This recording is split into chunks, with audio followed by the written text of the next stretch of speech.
ভয়াবহ বাস দুর্ঘটনা নিউটাউনে নিয়ন্ত্রণ হারিয়ে কোল ইন্ডিয়া ভবনের সামনের গার্ডওয়েলে ধাক্কা মারে একটি বেসরকারি বাস। জানা গিয়েছে বাসটি বাঙ্গুর থেকে সাপুরদিগামী KB16 রুটের দিকে যাচ্ছিল। এ বিষয়ে বিস্তারিত জানবো, ফোন লাইনে রয়েছেন আমাদের প্রতিনিধি সৌভিক সান্যাল।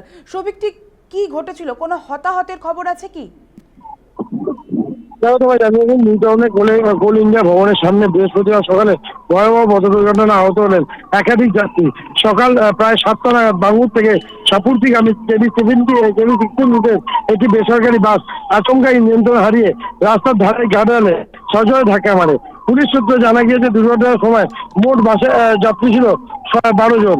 ধাক্কার জেরে বাসের ভেতরে হুড়োহুড়ি পড়ে যায় এবং বেশিরভাগ যাত্রী আহত হন। তাদের মধ্যে দুজনে আঘাত গুরুতর বলে জানা গিয়েছে। স্থানীয় বাসিন্দা ও পুলিশ সূত্রে আহতদের দ্রুত উদ্ধার করে চিকিৎসার জন্য হাসপাতালে পাঠানো হয়। ইতিমধ্যে প্রাথমিকভাবে অনুমান করা হচ্ছে যান্ত্রিক ত্রুটি নাকি অন্য কোনো কারণে বাসের নিয়ন্ত্রণ হয় তা খতিয়ে দেখা হচ্ছে। পাশাপাশি বাসটিকে যান্ত্রিক অবস্থার পরীক্ষা করা হবে বলে পুলিশ সূত্রে খবর। এছাড়া কিন্তু ঘটনার জেরে কিছু সময়ের জন্য ওই এলাকায় যান চলাচলের বিঘ্ন ঘটে। পরে পুলিশ পরিস্থিতি নিয়ন্ত্রণে এনে স্বাভাবিক যান চলাচল করে।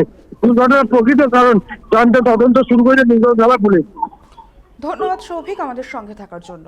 ঘটনার ফলে আহত হয় একাধিক যাত্রী, তাদের মধ্যে দুজনের অবস্থা আশঙ্কাজনক। আহতদের উদ্ধার করে হাসপাতালে ভর্তি করা হয়েছে। খবর পেয়ে ঘটনাস্থলে পৌঁছায় নিউটাউন থানার পুলিশ। দুর্ঘটনার পর বাসটিকে বাজেয়াপ্ত করে নিউটাউন থানায় নিয়ে যাওয়া হয়েছে। পাশাপাশি বাস চালককেও জিজ্ঞাসাবাদ করা হচ্ছে পুলিশের তরফে।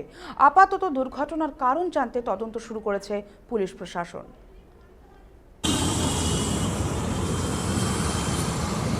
দিক দিয়ে সরে ডান দিক চেপে দিক দিয়ে